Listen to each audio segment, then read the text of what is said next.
Bismillahirrahmanirrahim. Assalamualaikum friends. Welcome back to the latest episode of Football Gupshup Transfer News. This is an evening update. Sorry guys, I was late. Just had to catch something. Was waiting for some of the updates, and right now I've got some news with me.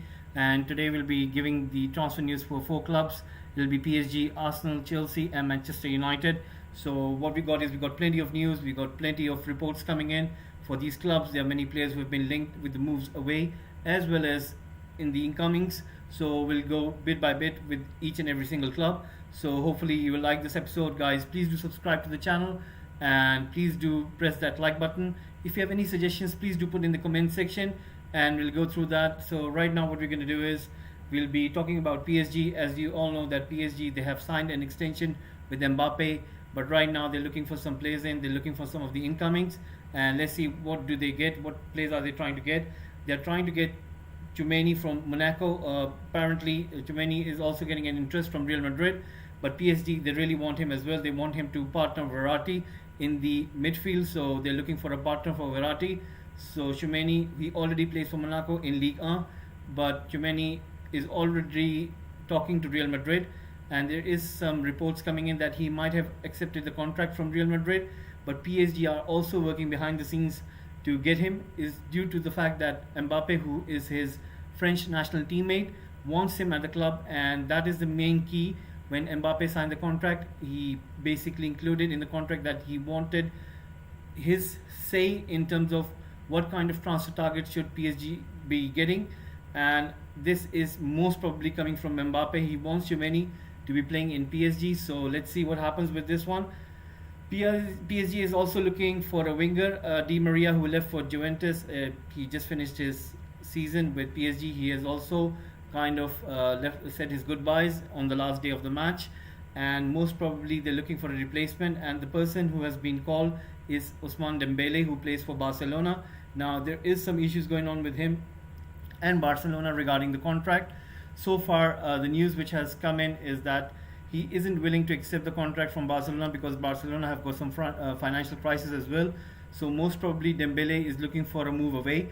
And as we have said to you earlier that Tchouameni is a French national teammate, this news has also come out that perhaps Mbappe wants Ousmane Dembele as well. So we might see basically moves coming from PSG in terms of from the direction of Mbappe. So if he wants his club to target the likes of Tchouameni, PSG will try to get Tchouameni. If they want him to target like the likes of Dembele, then PSG will go in for those kind of players. There's another surprising name which has turned up is of Nkunku. Nkunku, who plays for RB Leipzig. He has won the German Cup with RB Leipzig, and he is getting interest from plenty of clubs. Most he was linked was with Manchester United due to the fact that Ralf Rangnick apparently told the scouting department of Manchester United about this player, and Manchester United were linked quite heavily in the media. But now, after Ralf Rangnick has left Manchester United, because he's going to be the full-time Austria manager and he'll be the Austria manager for the national team, now the Nkunku links with Manchester United are kind of dying down, and now it has been reported that Nkunku, with a statement saying that he's looking for a move and he's always felt Paris is his home, so we might see him moving back to PSG, and let's see if they'll be able to get him. So that's what we have for PSG right now. We'll be moving towards Arsenal, and we'll be speaking about Arsenal. Arsenal are looking to get a striker after Lacazette. He's going to be leaving the club. The strikers that they're looking for are Jonathan David, Calvert-Lewin, and most probably they are interested in other names as well, but these are the two hot names which have always come up with Arsenal. But surprisingly, another name came up, and it's Morata. Morata is basically, he has played in Chelsea, he has played for many clubs, Juventus, Atletico Madrid, but he has never been as a solidified kind of striker. But this name has come up. Perhaps Mikel Arteta finds something in his compatriot, because I think Arteta, he has kind of found Nketiah. He is a pretty good striker, but he needs somebody experienced as Morata. So perhaps that is the reason that name has come up. But still, Arsenal fans and the media, they're still talking about Gabriel Jesus, that Gabriel Jesus will be the main striker for Arsenal. Right now the talks are going because the season is over and Manchester City, they have won the Premier League title, so perhaps this is the right time in which Gabriel Jesus people will be speaking to Arsenal. Let's see what happens, and we'll be finding it out in few more days. As everybody knows, there's an international break. Many of the teams will be playing, and you can see players going away for holiday. Perhaps this thing will be sorted soon because Arsenal are really looking for a striker, and perhaps we can see that the likes of Gabriel Jesus signing for Arsenal. Now we'll be speaking about Arsenal midfield situation. Arsenal are looking for midfielders. The name which has come up is of Ruben Neves. Everybody knows that Arsenal are also looking at Tielemans of Leicester City, but right now Ruben Neves' name has turned up, and most probably this is coming from Mikel Arteta. I think he values Ruben Neves as a very good player, and he thinks that Ruben Neves can be their defensive midfielder. So most probably it's coming from Mikel Arteta, and fans seem to be fine with Ruben Neves, but they would pretty much like if they get Tielemans. Now there's another surprising name which has turned up for Arsenal in terms of transfer target. It's the name of Zinchenko. Zinchenko, who is a left back for Manchester City, his name has turned up, and it was quite surprising because it didn't make any sense, but still it has been reported heavily in the media that Zinchenko might be of interest because due to the links with Mikel Arteta. Remember, Mikel Arteta was the assistant manager at Manchester City. So perhaps at the time over there he would have known about the player, so maybe that's the reason that he values Zinchenko and he would want him. So that is the case with Zinchenko linked to Arsenal. Now in terms of Arsenal, they are also trying to target another player, an ex-player you could say, is Serge Gnabry from Bayern Munich. Apparently he isn't willing to sign an extension with Bayern Munich and he's looking for a move. Most probably he will move to Real Madrid, but it has been reported that Arsenal are still talking to him, to his representatives, and they would want to keep him, they would want to sign him. Let's see what happens, and most probably we might see Gnabry playing for Real Madrid, but still you never know that if things don't work out with Real Madrid, then perhaps we might see Gnabry playing for his old club. He used to play for Arsenal, then he moved to Bayern Munich, and perhaps he'll be willing to come back to his old club and play for Arsenal. So guys, that's what we have for Arsenal. Now what we'll do is we'll be moving on towards Chelsea. Now Chelsea, this is a big thing because so far in the last month or two it was very quiet because due to the fact that Roman Abramovich and the war happening in Europe between Ukraine and Russia, now the ownership situation is almost coming to an end. We'll have new owners for Chelsea, and most probably the transfer stories will start picking up because Thomas Tuchel would want to rebuild his squad. There's so many question marks about some of the players in his squad, and we'll go through one by one. We'll start with defense. Now, as we all know that Rudiger and Christensen will be leaving. They'll be joining the likes of Real Madrid and Barcelona. Now, Chelsea are looking for replacements. So far, the main name which has stood out is Jules Koundé of Sevilla. Now, last summer, Chelsea was speaking to Sevilla and they had an agreement, but then there was an issue with the valuation.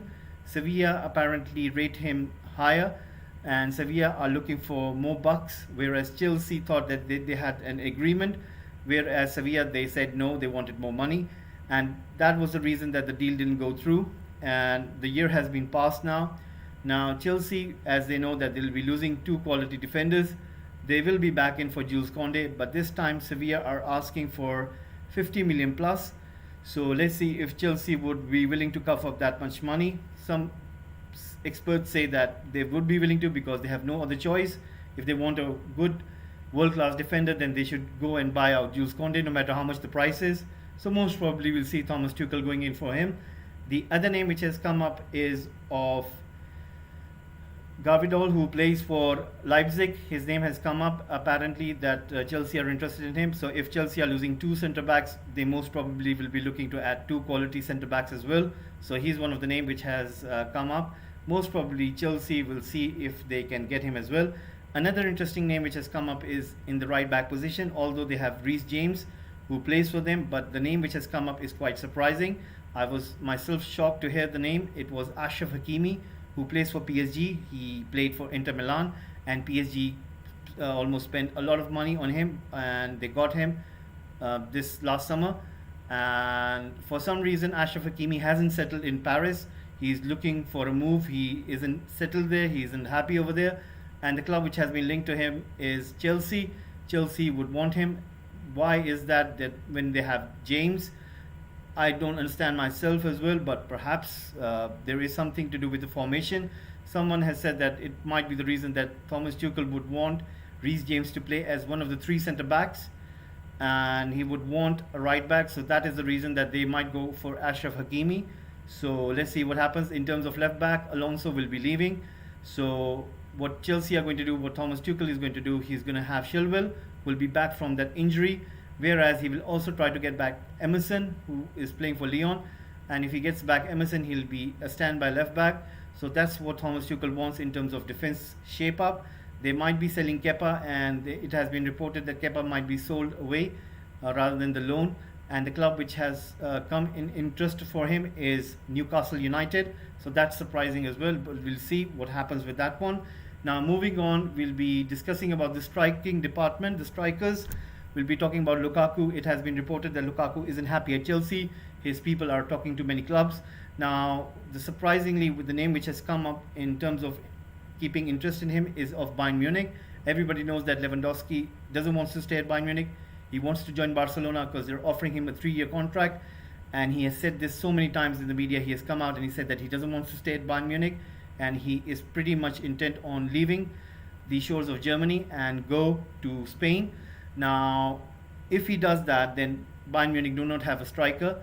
And for that reason, they have kind of spoken to Lukaku's people. They want to know that if you would be willing to join Bayern Munich.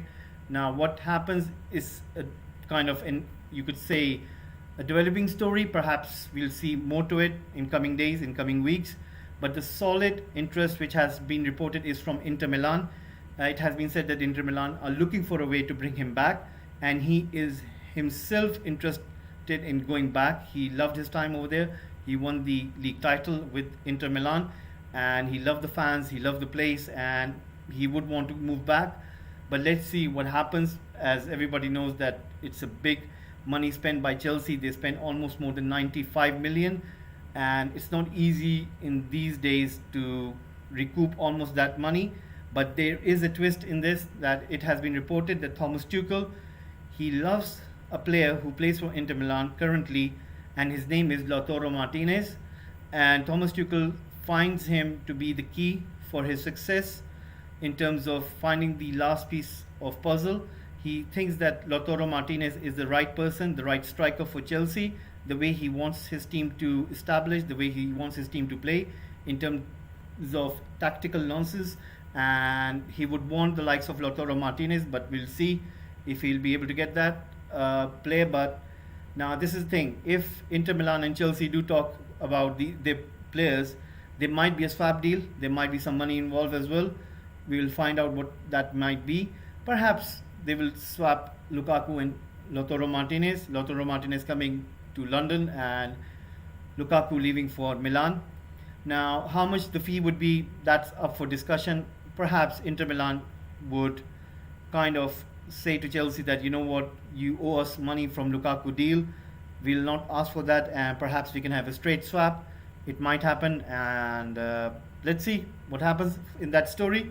So there's another story coming up, which is of Timo Werner and Ziyech. It has been reported that one of them might get sold. So let's see what Thomas Tuchel is thinking. Then there is another story coming up that the future of Jorginho will be also sorted. Jorginho is looking for a move back to Italy. Juventus is interested in him.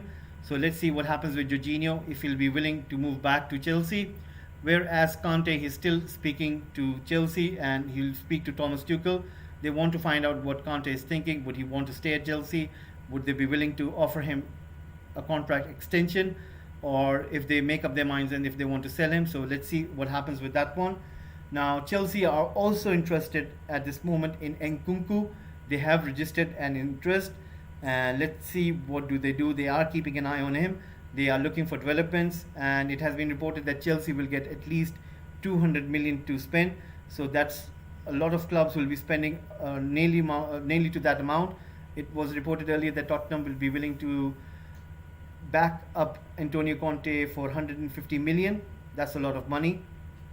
And Arsenal are willing to back up Mikel Arteta. They have lost their place in the Champions League position. Whereas now we're hearing stories that Chelsea will be also backed in the transfer market. The money which has been reported is of 200 million. That's a lot of money because the new owners will be coming in, and they would want to make a statement. They would want to back Thomas Tuchel, who won the Champions League with Chelsea. So let's see what happens with that one. Now, guys, we'll be moving back to our last club, which is of Manchester United. Manchester United are still waiting for Frankie de Jong's decision. Now he has to make up his mind, and there is a stronger possibility that he is looking towards Barcelona, what Barcelona board do, because as far what we've heard, that Barcelona board are in trouble in terms of finances. They need to come up with 500 million, and they have to do some repayments by the end of June. So most probably it looks like as if they will be selling one or two assets, and Frankie de Jong will be one of them, because Frankie de Jong, he has moved to the Netherlands camp. There's international break, there'll be international matches for UEFA Nations League, and he came into the media today and he apparently reported that he was asked this question, that what is his future, and what he answered was this, that he is not going to answer that. It's still in the works. There's some things happening behind the scenes. He's not going to say which club it is. He's not going to say what Barcelona have decided. What he said was that most probably you'll find out. It's too early to say. Now, what I think is that what has happened is Erik ten Hag would have spoken to him. It was reported earlier that he spoke to him 3 times. I think it'll be probably more than that. And Frankie de Jong would be thinking right now that if Barcelona do not value him, and if they don't want to keep him, and they're thinking of selling him, they could think of other players to sell. But if they think that he's the main player who should be sold, and then they can reinvest that money for other players, then he might be thinking that, you know what, I'm not valued over here. Although this is my dream club, I love Barcelona, my whole dream was to play for Barcelona, and I've done that, I've worn that shirt, I've played in Nou Camp, and I've played with Messi, and you know what, I've done that. Now, if this club, if this board doesn't value me and they want to sell me, most probably his mind would be, you know what, why not, let's speak to one of my ex-managers who has found a new job at Manchester United. Let's see what do they have to speak, what their project is. It's a rebuilding project. They're not playing in Champions League. It's understandable. But Manchester United, now this is something big, that Manchester United would want him to be the highest paid player. They want him to have a salary almost near to Cristiano Ronaldo. So that means that's a big statement signing from Manchester United. So he'll be the main player which will be bought from Manchester United. That's what it is. And I think that Frankie de Jong has started to think among those lines, and it's starting to make some sense, because he understands that Erik ten Hag philosophy, he understands what Erik ten Hag wants to do. And I wouldn't be surprised that if not in this summer, perhaps next summer, his old friend De Ligt might be joining Manchester United. And I'm sure that Erik ten Hag would have spoken in lengths with him that what he wants to do at Manchester United. So we'll see what happens with Frankie de Jong, but most probably what the indication is coming is the decision will be made soon. Barcelona need money, whereas the length of time, you could say that the international matches are going to be over by the 14th of June. So most probably the decision will be taken by then, so 1 or 2 weeks you could say. And that is when we'll find out that what Frankie de Jong has done. He has made up his mind, and the clear front runners are Manchester United. There is no other club. Manchester City have walked away. They're not interested. PSG, they've walked away. They're not interested. They've got some other targets. So Frankie de Jong is a clear target for Manchester United, and most probably he might end up signing for Manchester United. So for all these weeks, for all these days, since this was broken earlier, and when it was reported first time, this report had for once a serious notion coming from the player intent, because whatever it was said that Barcelona are willing, Manchester United are willing, but the player isn't willing. This is the first time that the player has broken the ice. He is almost admitting that he would want to look at what he has, so that means his head is turning and he would want to see what Manchester United are offering. So that's what it is with Frankie de Jong. Now we'll be moving to the other targets. Most probably Timber, he'll be signing with Manchester United. Everybody thinks that Timber is going to be the first signing for Erik ten Hag. The deal is almost done. The deal is approximately between 40 to 50 million. And by the way, Frankie de Jong valuation, which has been reported from Barcelona, it has been 90 million euros, but people think it's just not realistic. What it will happen is that Manchester United will roundabout come to 70 million euros, 75 million euros, and it won't be 90 million euros. It will be about 70 to 75 million euros, which will be about 68, 69 million pounds. So that'll be the valuation of Frankie de Jong. Whereas Timber, he'll be almost joining Manchester United on 40 million deal, 40 million euros or 40 million pound. We'll see what the final fixed valuation will be. Now, Timber will be the first signing. That's what people are indicating. That's what people are reporting, that Timber will be the first ever signing for Erik ten Hag for Manchester United. Now, Darwin Núñez, it has been said that his valuation is still a sticking point, but the talks are ongoing between Benfica and Manchester United. Now, the valuation is the key here. What I tend to think is what's going to happen is United would want to fix first Frankie de Jong and Timber, and then they will see how much money they've got, and then they will speak to Benfica, and most probably they will agree on some fee, and they will try to get Erik ten Hag, these three players. They will try to get him Darwin Núñez, Jurrien Timber, Frankie de Jong as three new incoming signings, so that the fans and the manager could rest and be at ease that when they start this new season, when they start this pre-season tour, they will have those three players for sure. And then for like almost getting new players, like for other new players, it will all depend on the sales. So then United will look for outgoings. They will see what players can they sell, what money can they recoup, and if they recoup a lot of money, then Erik ten Hag could again go back into the market and then try to see which areas he needs to get fixed, which are of utter importance. Perhaps a right back, perhaps a left back, perhaps another midfielder, perhaps a winger, perhaps Anthony from Ajax. You never know. So that is what you could say almost Manchester United are working towards, that they want to get these three important targets, which is Darwin Núñez, Frankie de Jong, and Jurrien Timber. And after that, they'll be looking what they can do with in terms of sales, what can they do for the outgoings, and how much can they recoup for the players they have, and then they can reinvest that money in other areas just before the transfer window closes. So that's what the strategy is looking for Manchester United, and that's what it is we have for today. Hopefully, guys, you would have loved today's episode. So I'll be trying to do this every single day. I hope that I'll be getting more news and I'll be reporting it to you. So if you guys did like this episode, please press that like button. Please do give in your comments. Press that subscribe button. Please share this channel with your friends, and I'll be seeing you soon, and most probably I'll be giving an update by tomorrow. So thank you for watching and have a nice one, and I'll see you